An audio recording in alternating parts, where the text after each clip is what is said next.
Welcome to Heart with Nicole and David, featuring your hosts, Nicole Vickery and David Franco.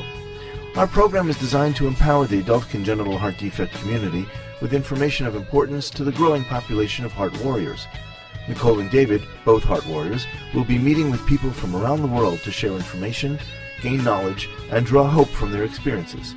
And now, here are Nicole and David. Welcome to the third episode of Heart to Heart with Nicole and David.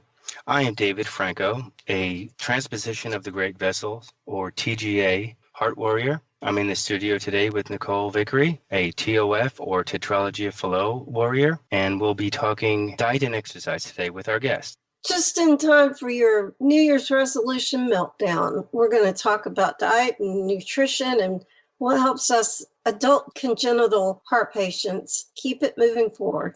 Hey, Nicole, and welcome to our show, everyone. Thank you for listening. Today's show is not meant to be medical advice. Please consult your physician before starting any exercise program or any major change in diet. We'll be sharing our experiences just to inform and inspire others. Our guest today, Annie Ritchings, and her husband, Jon Ritchings, are joining us. Annie and Jon will be joining us in the next segment, but David and I would like to share how we participate in diet, nutrition, exercises. David, I understand you've made some changes in your eating habits. Can you tell us briefly, share some of that with us? Sure. We're talking about the two major components of our health, diet and exercise, or two of the major components of our health. On August 30th, 2015, I was admitted to the emergency room suffering from heart failure.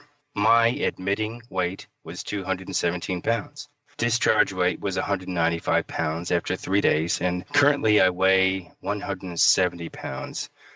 So in about, let's say, a year and a half, I've lost 45 pounds. I was taking some pictures for a Rock Your Scar campaign, and I looked pretty good. So how did I drop those 30 additional pounds after the hospital? And diet is the answer. I kept up with my exercise. However, I needed to change my diet around. So I focused with the food they were feeding me in the hospital and really how I could incorporate it into my lifestyle. I just went cold turkey on my diet. I had no processed foods. I had no sodium, no alcohol. I dropped my dairy. I only drank water. I had no whites, rice, sugar, breads. That includes wheat. I did eat lots of fruit, veggies, and nuts. And I still eat lean meats, and after a while, my craving for salt, and I'm a saltaholic, it became less of an issue. I'm not a sugar kind of person. I would be the kind of person who would scoop the salt out of the bottom of the bag of pretzels. The last part, I loved it. The last part of the equation was continuing my exercise. So I did drop all that weight. I did change my diet. And I continued the exercise. So both cardio on my stationary bike, weights, and diet got me close to where I am right now. And it really kind of gave me an ease because I lost my craving for salt. And it's easier to deal with going out and eating. It's easier to adjust to other kinds of meals. So that's really where I'm at right now. I have a bland diet. I don't seem to have an issue with the blandness. Well, and that's wonderful. We have similar stories to which we can compare. No two congenital heart defects or diseases are the same. I was in the hospital 2 years ago yesterday. They replaced my pulmonary valve for the second time. I was lucky enough they were able to use the Melody valve, and I'll find out next week if that's held 2 years, and that means I have a good prognosis before they cut me open again. And the Melody valve, for those who don't know, it's the valve, it's a bovine using 1 or 2 stents. They cover it with tissue, so you don't have to worry about being on Coumadin and the like. However, I will always have heart-lung issues with folks who know us and have listened to me on other occasions, speaking and on the show and on Anna's show. I have one branch pulmonary artery that is half the size of a normal branch PA, so it only feeds half of a lung. And I'll always have to worry about fluid issues. However, coming out with that new heart valve and my right ventricle pressure dropping from in the 70s down to 30, which normal is around 25, my surgeons were thrilled, and I really only dropped 10 pounds of fluid at that point. It wasn't the same as when I'd had open heart surgery 8 years prior to replace the valve the first time. So I knew that I needed to do something at my age, mid 40s. I have to do everything I can because acquired heart disease is so much more prevalent with us, and we have to worry about it more than we do as much as we do our congenital heart disease. So I have a friend who has done the science and research over the last 8 years on diet, nutrition, exercise, and I went full plant-based. No pasta, no bread. I do eat starchy vegetables. I love them. I wouldn't be able to survive without them. I think I had a starting weight of around 196 and I lost 86 pounds. So I think that going plant-based, it's not only given me the ability to lose weight, it's helped my heart heal itself from within. And people don't realize that our bodies, what they're fully capable of, whether you believe it's grand design from from a creator, or if you believe anthropologically and biologically, our bodies are really fantastic machines. And I noticed that, I thought I was on a low sodium diet before. Unfortunately, I'm a sweet person, not a salt person. So give me the chocolate any day of the week and I'll take it. I thought I was on a low sodium diet before. However, this proved to me that you can still cut out sodium and still have too much in your diet. And so those, I think, are two very personal stories from myself and David, being middle-aged heart warriors, if you will. I hate the term middle-aged, but it is what it is. We wanted to start out with that. And now we'd like to go to break. And when we come back, we will have our husband and wife team, Jon and Annie Ritchings, to continue the conversation. Annie and I both belong to a nutrition Facebook group. Jon and David, they co-admin the CHD exercise. I think we should go to break and come back and see what we have to talk with them. This should be an exciting show. The most common themes that I hear is why. She always needed a lot of attention. She had strokes. Even though it's a natural inclination to withdraw from the CHD community, I think being a part of it helped me be part of the solution. Heart to Heart with Michael. Please join us every Thursday at noon Eastern. I'm Michael Lieben, and I'll be your host as we talk with people from around the world who have experienced those most difficult moments. Many families are unaware that over 30 types of congenital heart defects exist. CHDs are the leading cause of neonatal and infant death in America. Many children are born with multiple heart defects, and families need help in creating more awareness to catch and cure CHDs. Do your part to bring awareness and research. Many CHDs may not be detected until later in adult life. You are listening to Heart with Nicole and David. If you have a question or comment that you would like addressed on our program, please send an email to Nicole or David at hearttoheartwithnicoleanddavid.com. Now, back to Heart with Nicole and David. Welcome back to Heart with Nicole and David. My name is David Franco, and I'm in the studio with Nicole. Today's show is not meant to be medical advice. Please consult your physician before starting any exercise program or a major diet change. Our podcast today is meant to inspire and educate others. It's not a substitute for medical advice. Now, Jon and Annie Ritchings. Annie Ritchings was born in Lima, Peru in 1979 with hypoplastic left heart syndrome, or HLHS, pulmonary stenosis, double inlet right atrium, and double outlet right ventricle. She's adopted and had the two-stage HLHS process. The Blaylock shunt in 1982 and a classic Fontan in 1986 at Boston Children's Hospital. After later developing congestive heart failure and cardiac cirrhosis, diet and exercise took a huge role in maintaining her cardiac health. Annie works full-time as a dual executive assistant and project coordinator for a prominent Boston healthcare group. When she's not working, she's studying to get into nursing school or can be found volunteering at Kinsey, if you say it properly, animal shelter.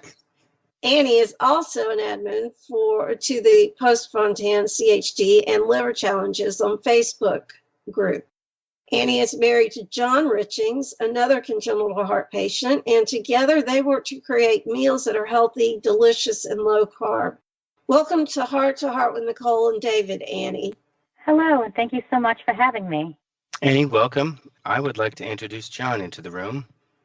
Jon Ritchings is 45, and he was born with pulmonary atresia, an atrial septal defect, and a small hole in his right ventricle. He has been working out since he was 21 and currently lives an active lifestyle based on a healthy, low-carb diet and moderate exercise. At his best, he was spending a couple hours a day in the gym, and at his worst, he was driving his car to his local mall and walking a couple of laps before heading home to take a nap. He currently works full-time during his off hours. He likes relaxing. He likes playing the guitar, ukulele, and most recently the banjo. Jon is married to Annie, and together they plan and cook healthy, unprocessed food. Welcome to Heart with Nicole and David, Jon. Thank you. I'm happy to be here. We could be more thrilled to have this outstanding couple on our show, and thank you for taking your time out. Annie, let me start by asking you, can you tell me about your typical day regarding food preparation? Of course. Well, I wake up in the morning, and while I'm getting ready for work, the food fairy appears, packs my meals and snacks for the day in my lunchbox. But in all seriousness, it would be only as simple as that, I hope. But in all seriousness, our food preparation begins the week before on either a Thursday or Friday evening after work while we're eating dinner.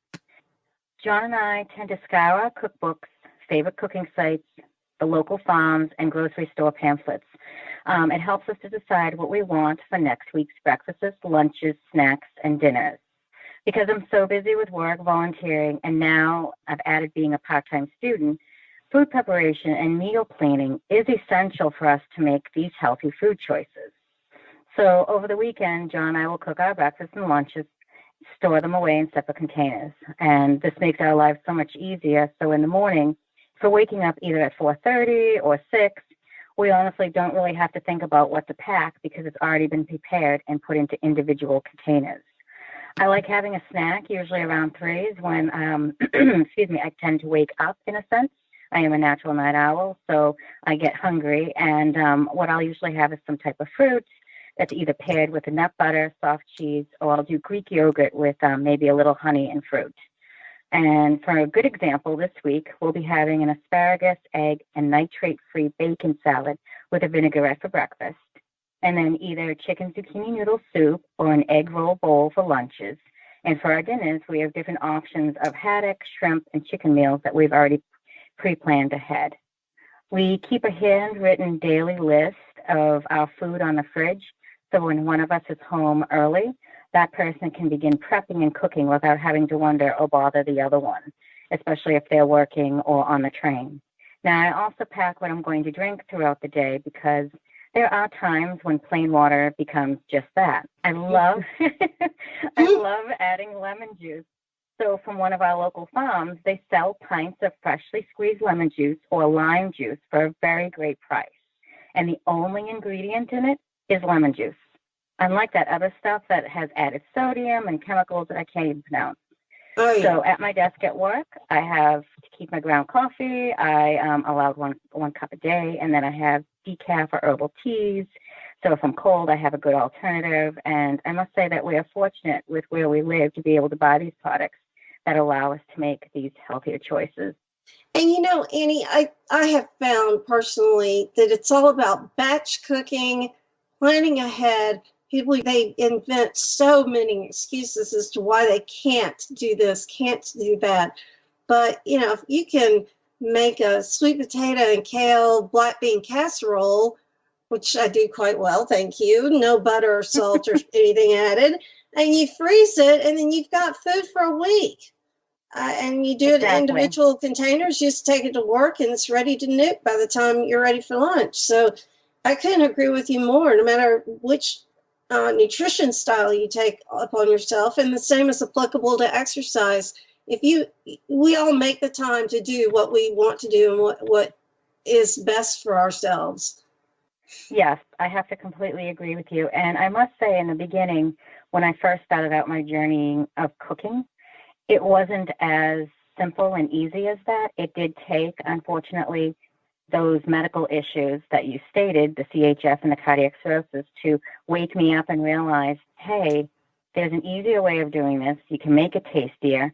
It doesn't have to be boring, and you're able to make it if you do this consistently, because, it takes time to build habits and make things consistent, because it doesn't happen overnight. As much as we'd love to say, yes, I'm going to start it, and bam, it just takes a habit, and keep trying and keep trying and keep trying. And trust me, when we have a recipe we don't like, we'll look at each other and say, well, this isn't happening again. I love that. That's priceless. And you're right. I didn't take to it. It took time, but then I realized, it takes 3 weeks to make a habit. It takes 3 weeks to break a habit. So I just made myself get in the zone. Eventually it became habitual. Of course, traveling is difficult for me, but I've also got tips to work around that as well. And I just have to be, harder on myself and make sure that I stick to my guns, because I realize when I don't eat clean, my body tells me, and it tells me fast. And I'm sure you've had the same thing. I wish we had just an hour just for the two of us to talk, because we have very shared experiences. I was in congestive heart failure for a long time, undiagnosed. I did want to follow up and ask you about exercise. How does that work into your life? I know we'll get to Jon and David about that, but what have you found that works with you? Well, to give a quick background, I've always was a very active child, especially in the summertime. I would either be found swimming all day long, only leaving the pool to eat, or running around the neighborhood with my friends, playing kick the can, riding bikes, or exploring the marsh that was literally at my doorstep. So, and then in school, I loved gym class and could be found at recess jumping rope with my friends for the entire time, which was usually about 30 minutes, only stopping because the bell rang. So in exercise, as you can tell, growing up, it was always part of me and very essential. I also used to love running, but in 2007, right before the cardiac cirrhosis and the CHF took hold, I was training to run the Boston Marathon. And after 2007, it took a couple of years to get the clearance to really start exercising again. Right. So at that point, I was crying almost every night because all the hernia repair surgeries, all the different things, completely messed up my back. I mean, just trying to go from a sitting position to a laying position it could take me 15 to 20 minutes with the pain I was in. And my core ended up becoming extremely weak from basically either lying around or not strengthening it. And then as my surgeon told me, you're lying on a cold slab for hours. Your body is contorted because it's frozen in the state that it gets put in during surgery. So it's no wonder why your back is an absolute mess.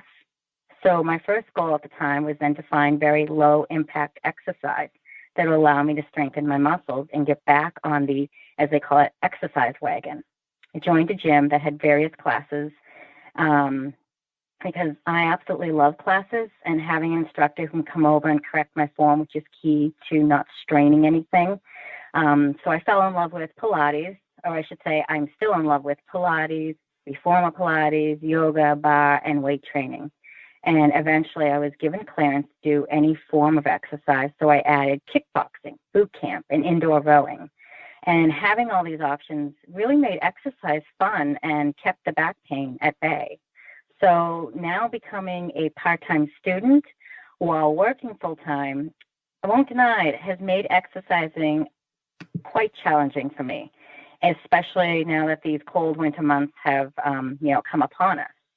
So as a congenital heart patient, each year when I go to Boston Children's Hospital for my annual stress test, where my heart is put literally on the spotlight, because of the activities that I do every year, I'm able to increase my exercise tolerance. And I actually was, the past year, this fellow who for the first time had dealt with a patient like me, he just couldn't believe that for someone with CHF to increase their exercise tolerance on a stress test, that if I continue where I am, by my 40th birthday, I will have the exercise tolerance of a high school teenager.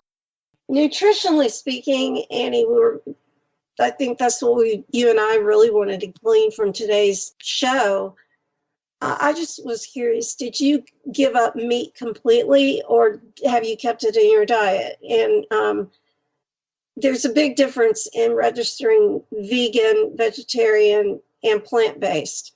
So we're trying to show all of our ACHDers the choices that are out there and that can help you. You just have to find one that works for you. So I was curious if you went full vegan and not vegan processed food, but I mean plant-based. Yeah. It's interesting you bring that up, because we meaning my husband and I have heard the exact same thing over the years, obviously at different times by different people. You know, veganism, vegetarianism, it's going to be healthy. You'll become the most amazing person. You know, your insides will shine inside and out. And, you know, being that we're trying to constantly be healthier and see what works for us, we finally decided right around the time we were planning our wedding that October would be the best month to try veganism. And that means the veganism where you don't have any process. You know, it's not carb veganism. It isn't French fry veganism. It's the real veganism. So we studied, we read books, we went online, we did everything we could so that A, we wouldn't be cranky, B, we wouldn't be hungry, and C, we wouldn't give up quickly. Long story short, we tried it.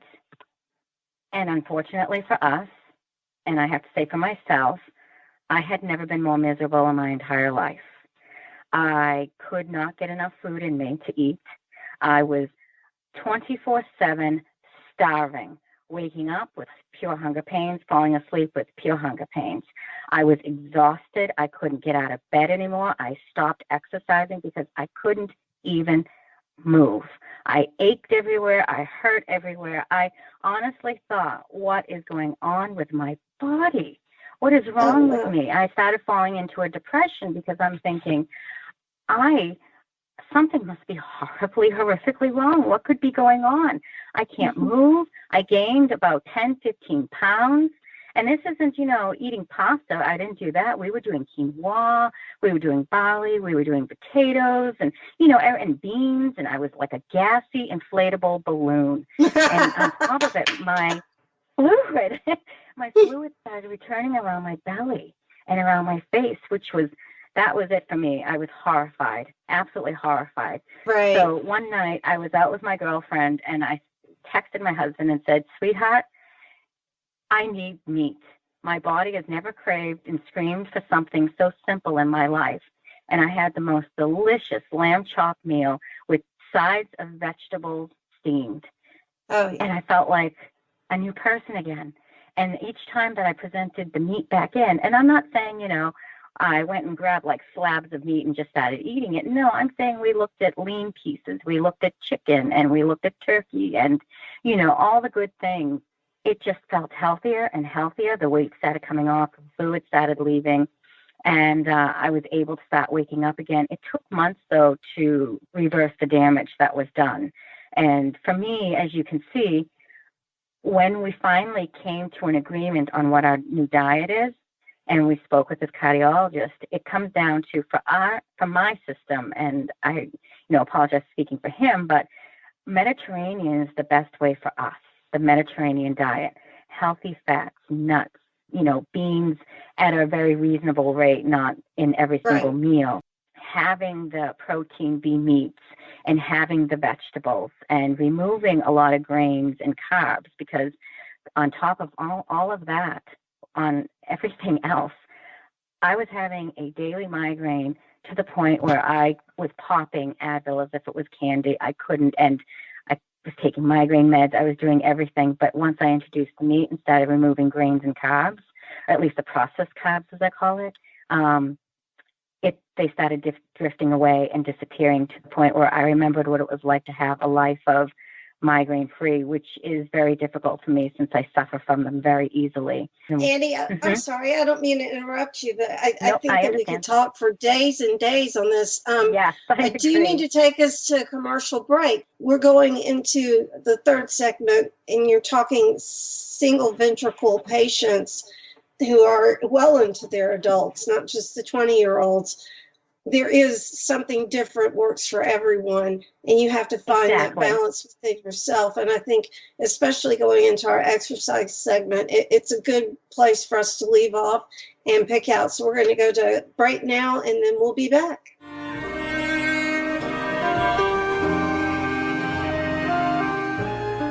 Home Tonight Forever by the Baby Blues Sound Collective. I think what I love so much about this CD is that some of the songs were inspired by the patients. Many listeners will understand many of the different songs and what they've been inspired by. Our new album will be available on iTunes, Amazon.com, Spotify. I love the fact that the proceeds from this CD are actually going to help those with congenital heart defects. Enjoy the music.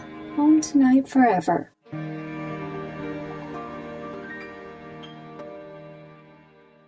Hi, I'm John Montez of NBC's hit a cappella show, The Sing-Off. In a cappella music, it takes a team to create a sound that many will enjoy, just like it'll take a team to help my good friend Miles Schweitzer, an HLHS survivor. Let's help Miles fulfill his dream and make a big enough sound to bring awareness to congenital heart disease. Please visit him at gofundme.com/The Miles Project. Miles with the Y. Again, that's gofundme.com, The Miles Project. This is for Miles. You are listening to Heart with Nicole and David. If you or someone you know would like to be a guest on our program, please send an email to Nicole at hearttoheartwithnicoleanddavid.com. Now, back to Heart with Nicole and David. Welcome back to Heart with Nicole and David. We've had a wonderful time talking with our guests, Annie and Jon Ritchings, about their diet and exercise habits. And now we're in the studio with everyone. Today's show is not meant to be medical advice. Please consult your physician before starting any exercise program or any major change in diet. Our podcast today is meant to inspire and educate others. It is not a substitute for medical advice. Annie, I'd like to ask you a question. Let's talk exercise. In the first segment, I mentioned Jon's exercise journey. Can you tell us about your exercise habits, especially since you do have complex congenital heart defects? Sure. My exercise habit, fairly simple. I usually try to work out several times a week, mixing it up, depending. Right now, I'm not part of any gym, so it's a little less consistent, and being the part-time student that I am, I'm trying to get back to make it more consistent and figure out the flow between working full-time, school part-time, and being a congenital heart patient full-time. So when I am doing exercising, I enjoy kickboxing, boot camp, indoor rowing. I love walking. We'll walk the beach. I enjoy hiking and swimming and basically just anything. But the main goal is to try to at least minimally get 30 minutes in a day, 5 to 6 days a week, so that I'm using and making my blood pump and keeping my heart as healthy as possible. As congenital heart patients, we go to cardiologist, or we should be going to our cardiologist every year, where we have annual stress tests. And for me, I try to make mine to be better than the previous year, every year. So this past year, I impressed a cardiac fellow who stated he had never seen a patient with congestive heart failure increase their exercise tolerance on the stress test. Now, my goal is, if I continue down this path, by my 40th birthday, which will be in a couple of years, I will have the exercise tolerance of a high school teenager. So as you can see, finding a balance, find the type of exercise you enjoy doing and can tolerate with your heart. By slowly making those habits we need to keep up as we get older. And I truly believe that we're given a new day and a new chance to make exercise be a little bit more part of our lives and allowing us to get our bodies and our hearts stronger. Jon, can you tell us a little bit about your exercise journey? Well, sure. I can go over my history. In high school, I was active, an active student, playing, high school sports and that kind of thing. And then at 16, I developed atrial fibrillation. And for several years, tried to gain control of that particular arrhythmia with medications that they had at that time. And those didn't work. And so finally at 21, I had what they call an AV sinus node ablation. So they removed the circuit between the top and bottom chambers of the heart. And they placed the bottom half of my heart and just left the top in AFib. And that allowed me to go back to the gym. And I started bodybuilding and running every day. And I was in the gym 1 to 2 hours a day, 6 days a week, right up until just before I turned 30. Then I noticed I was struggling much more in the gym. My weight decreased in what I was able to lift. Certainly not able to run for as long. And so I went back to my cardiologist and I had started, I developed congestive heart failure. And within a year, I went from that 6 days a week in the gym, a couple hours a day, to going to the mall, like I had said, and walking around the mall, a couple laps around the mall after lunch, and I would go home and take an afternoon nap before getting up to make dinner. I wasn't working. I wasn't able to work. I was lucky enough to get the right doctors who put me on some new medications, and they put in a biventricular device, so they were pacing from both sides of the heart. Excellent. And that enabled me. It raised my ejection fraction from 15% on the regular pacemaker to 22% on the table the moment they turn the device on. So doesn't sound like a lot, but that's a big 7% is a big jump. And that enabled me to start walking normally, lifting some light weights to get some muscle tone back. I had lost pretty much all the muscle that I had. My body just was burning it because I couldn't put enough calories in me because I was, working so hard just to stay alive. Well, Jon, I have that calorie issue. I know what you mean. The muscle just wears away. The body just likes to save water and save fat, and that seems to be happening. But go ahead. I'm sorry. I didn't mean to interrupt you. Yeah, no, absolutely. You're absolutely right. I went from 170 pounds, and I was benching 2.25 and running 6 miles a day, to 140 pounds and out of breath going from the front door to my car. So, I mean, did you in a year? So it was a drastic, 30 pounds of muscle in a year is a lot to lose. So it was a drastic change. And at the time, they couldn't do surgery to correct it because my heart was in such bad shape that I wouldn't have survived the surgery. But again, after I got the biventricular device placed in me, and I was able to start eating better, maintaining some muscle on my body, and I actually was able to raise that from 22 to above 40 within a couple of years, that ejection fraction. So, and then in 2012, I started having days where I noticed I was more tired than not, and I thought that this is time. I had been given a 30% mark. If I could get my ejection fraction above 30%, I would be a candidate considered for surgery. So I went back to Boston Children's in 2012, and I had my first pulmonary valve put in. I'd had mine removed as an infant and never had a valve before that. So at 40, I got my first pulmonary valve. And they repaired my tricuspid valve, which had been damaged by all of the wires running through it for 20 plus years. And they removed a section of my right atrium to shrink it down because that was so enlarged it wasn't ever going to shrink down enough on its own to be functional. So they removed a section of that to make it a better functioning atrium.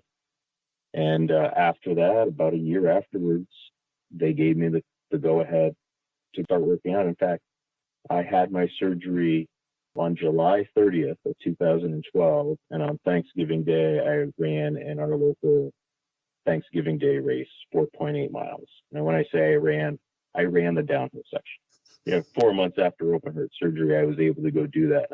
I could never have done that prior to that surgery. So, Jon, I don't plan to break any records when I go out and run. Showing up is half the battle. I wanted to ask, do you exercise every day? So currently, I'm not able to exercise every day. I was just given the go-ahead to start walking again. I was working out regularly, and the week before Thanksgiving, the Thursday before Thanksgiving, I was running outside, going up a hill, and I got lightheaded enough to make me say, "This is, something's going on." And I, as I stopped and went to sit down to catch my breath, I zapped my device went off. I had an ICD, and it went off, and I was in ventricular tachycardia, and so I went home and transmitted. And the next day, my EP guy called me and said, we'd like you to come in because, one, your device didn't break the rhythm like it was supposed to. It stopped on its own a few seconds after you were shocked. And two, you seem to be having more of these arrhythmias. Although they're usually break on their own, you seem to be having more of them. So went into the hospital, made some adjustments to my device, started a new medication, which you have to be in the hospital to start, because if you don't tolerate it, the side effects are pretty horrible. Although I seem to be tolerating it just fine. We've done that, and they just said, we don't want you, we want you to have a cardiac CT. We want to see if we can figure out why you're having these episodes. And more importantly, is working out exacerbating the issue. In other words, when you're running and you're getting your heart rate up around 140 beats a minute, which is the maximum of my device, is that causing you to have an arrhythmia that's going to cause you to be shocked? I was just cleared to start walking again. So they said, we don't want you to do anything, but now they're saying I can walk again. And Annie and I went and walked a couple of miles today at the beach together. So this was an appropriate shock you received when this happened. I remember the day. I wasn't there, but I remember the day, the post. Yes. Yeah. It was an appropriate shock. I was lightheaded and definitely could feel my heart racing, and it was, definitely ventricular tachycardia. And I knew it's not the first time I've been shocked, but those times were not exercise related. Those times were prior to my last surgery, and they were also at times super late at night. One time I couldn't sleep, and I was just up watching a movie, sitting in the chair, and I had another episode where I was out when we had the supermoon in 2011. I was out at 2 a.m. to take some photographs of that, and while I was standing at the camera trying to get my picture, I felt my heart race, and I stepped back, and next thing I knew, I was laying on the ground. So, both of those again were, I've never had an inappropriate shock. They were appropriate for the rhythm that I had, and the device is there to do exactly what it did. But this last time where it didn't stop the rhythm, I think that was the real key. Now, like I said, we've reconfigured it. They've run some tests. They feel very certain that if I did have that arrhythmia again and I did have to get shocked, that it would break the rhythm. I feel safe in that respect, but it doesn't feel good, and I don't want to go through that again if I don't have to. So I think finding out the reason for this is, or whether it's exercise is going to exacerbate the issue, I think is something that we need to follow up on. But again, I've been cleared for walking, so I'll be walking now every day. And I've been cleared for not weightlifting, which is what I really like to do, but I've been cleared for things like yoga and sort of gentle stuff. So Annie and I have already made plans to get up in the morning, and we have a YouTube channel with a woman that does a yoga program that we both like. So, we'll get up in the morning and do that before work, just so I can get back, because I haven't done that since Thanksgiving. So I need to sort of restart. Well, I know you know how that goes, David, where you're told, you can't do your regular routine, and then when you start back up again, it takes a little while to get back into it. So. Yes, a little while is at least a little while. Thanks for sharing that. I appreciate it. Annie, one question. You remember also the CHD athletes group, and I know you spoke briefly about your exercise habits. You do share a lot. I see you do a lot of yoga and Pilates. Is there anything that you really find that works best for you? So I'm the type of person who I need a lot of different things, because I get bored very easily. By getting boring means I just drop off the bandwagon and say, okay, I'll get back to it at some point, which is not a good mentality to have. And as the years have gone on, I've learned to ignore that and say, well, then what is it I need to do to change so that I'm not bored? And yoga is actually one of those ones that is a very low impact, very easy thing to do. And I also fell in love with Pilates. Reformer Pilates, where you work on machines that honestly look like mid-century torture devices, but I swear they make you feel great. I enjoy doing bar and some weight training. I also, when I get into the cardiac mode, I love walking, as I said before, and hiking. But my biggest love of all is boot camp and indoor rowing. Just the feeling of being able to pick things up and do things with others around. And, they say you shouldn't be in competition with anyone else but yourself, but I am a very competitive person. And so when I'm starting to feel a little winded, yes, I will slow down. Yes, I will take my time, drink my water, and refocus my body back. But if I'm feeling amazing, I just keep going and pushing so that the next time I go back, I can keep pushing and pushing. Having all those different options, from being able to be very cardiac induced to being very just more muscle toning, and also one of the things that I've read as well is to make sure you balance the two. You don't want to be constant cardio, and then not be able to give your body a break. So that's why I try to fit in light things one day, the next day a little harder, the next day a little light, and etc. It has kept a lot of my back pain issue that I was saying earlier away and at bay, thank goodness, and it allowed a lot of my body to be a lot stronger, which is surprisingly different, because even though I was very active as a child, I wasn't really that muscular. And as time has gone on, I've gone into some really good lean mass muscle, which needs to come back, because being that part-time student, it has fallen away a little bit, but going to be joining the YMCA, saw their workout schedules, and have started making an active plan on how I'm going to reincorporate that and do school and do work. So it will happen. And as Jon had just said moments ago, we went for a walk today, almost 2 miles, and then tomorrow morning we'll wake up early and do some gentle yoga. It's about getting back into it gently, because if you go all gung-ho, you're going to burn out quickly, and that's not our goal. My recovery time after I work out for a certain period of time, or consistently for a certain period of time, gets longer and longer each time. And that's something I don't need to happen. Yeah, it really does. My boss has laughed many times when he saw me walk in looking like I may have just ridden a horse and can barely sit, because I may have overdone the squats or something. So, yeah, I know what you mean. I think it's time for us to close up the show. Nicole, would you like to add anything? Well, I guess Jon and Annie both. First, we can't thank you enough for coming on the show. Secondly, we have a group of young adults, people who are just past their tweens and teens into their early 20s, that are listening to our show, and they have the parentage of today is so much different. You hear about the helicopter moms than the way David and I were raised in the late 60s and the 70s. It's like, we survived the 70s. You can survive anything. However, many of these young adults, they are single ventricle patients, and they worry about things like how much weight I can lift and that sort of thing. And I think that something that we tend to forget is about you start at square one where you're bathing in the sink, you move to a shower, then you need a nap after the shower because that's exhausting. That's exercise. Obviously, with our disclaimers, we want to make sure, don't just ask your GP, ask your congenital heart physician what's good.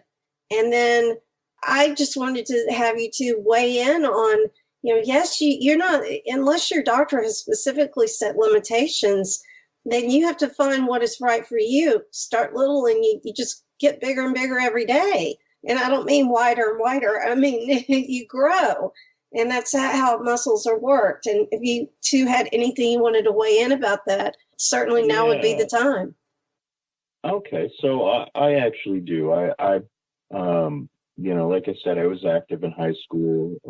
I have a son who's 26 and was weightlifting in high school, and I did a lot of research on that. And when we talk about young people working out, tweens and teenagers, and wanting to lift the most weight and that kind of thing, I think you're better off sticking with body weight type stuff and running as opposed to heavy lifting as a teenager, because your bones are still growing, and believe it or not, you can actually damage them if you lift stuff that's too heavy for you, especially on a regular basis. So, and the other thing is, you want to learn form first. So if we're talking about weightlifting or going out and working out, it's always better to lift under your weight and work your way up to something that's going to challenge you than it is to overdo it and start heavy, because you're going to injure yourself. So I think, and that's true of anybody, whether they're adults or teenagers, you want to start slow and work your way up to where it's a challenge, and then past, that challenge, as opposed to starting gun-ho and going as heavy as you can, because you're going to regret it. Your body's not used to that exercise. Your body's not used to recovering from exercise. And if you do that, 5 days in a row and you're not used to recovering, by the end of the week, you really haven't done yourself any favors. You're really breaking your body down instead of building it up. So I think you really need to start slow and move forward. I apologize, Jon. I have to agree with the body being your own weight. Before I had to get a little less impact, I always thought, I was very similar in that mindset of, well, it's got to be, these big weights that I have to lift with my feet or I lift with my arms. And then when I went to a simple yoga and Pilates class, I just couldn't believe that holding yourself in a simple plank, when you have the right form, you're lucky when you first try it if you last past maybe 10, 15 seconds. And by learning how your own body functions just by using your own self first, you're able to then decide if you want to get a little bit heavier and how heavier, and just being able to do. And the other thing I've noticed too with a lot of body building, whether it be when you're young or you're older, they tend to do very fast, jerky motions. And what you're only using during that moment is momentum. You're actually not even using your muscle correctly. You're just using the momentum, the physics behind of going faster and faster and lifting. And you're saying, wonderful, I can lift all these weights. Well, you know what? If you counted 10 seconds to go from a straight arm, lifting that weight up to your shoulder, you would be amazed if you made it even halfway, because it is not momentum you want, it is your own body. So as Jon was just saying, by starting off very slowly, you slowly make improvements while keeping your heart and your system healthy without having to get, bigger and badder, which is unfortunately not as healthy. There have been people who I've heard and seen on Facebook where they've broken their sternum plates or have torn staples and stuff. And, it's by sitting and talking with your doctor and saying, I'd like to lift another 5-10 pounds. How do you think I should start doing that? Something that we can do or not do, and working with your doctor too. And as Nicole was just saying, I remember after one of my surgeries, taking a shower was like the biggest achievement I had ever done, and I couldn't have been happier. And then I was down for a nap for 5 hours. So it's really all in perspective. And when you're young, you want to do the best you can for your body and not injure it early on. Well, a final thank you to the guests on our show, Annie Ritchings and Jon Ritchings. Annie, thank you very much for being here. Thank you so much for having me on the show. I really enjoyed talking with you all today. Jon, you also, thank you for being on the show. I really appreciate it. Well, thank you. It was a lot of fun. And I've had a great time as well. And now it's great to have voices with your names. We're all friends on Facebook, and I hope we can continue this conversation either in our Hug Podcast chat room on Pal Talk next week after we air the episode, or just even personally. There's so much that we can learn from one another. That concludes this episode of Heart to Heart with Nicole and David. Thanks for listening today, and please come back next week on Wednesday, noon Eastern, to interact with us via our Hug Podcast chat room. Until then, please contact David or Nicole or our producer, Anna Jaworski, for information on how you could be on the show. And until the day that faithful word cure becomes reality, we are all heart warriors, not merely survivors. Keep up the good fight, and thanks for listening. Heart to Heart with Nicole and David is a production of Hearts Unite the Globe and is part of the Hug Podcast Network. Hearts Unite the Globe is a non-profit organization devoted to providing resources to the congenital heart defect community to uplift, empower, and enrich the lives of our community members. If you would like access to free resources pertaining to the CHD community, please visit our website at www.congenital-heart-defects.com for information about CHD, the hospitals that treat children with CHD, summer camps for CHD survivors, and much, much more.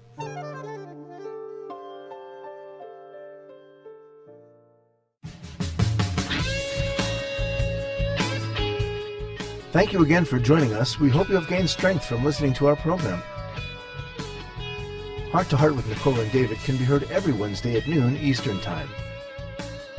We'll talk again next time when we'll share more stories.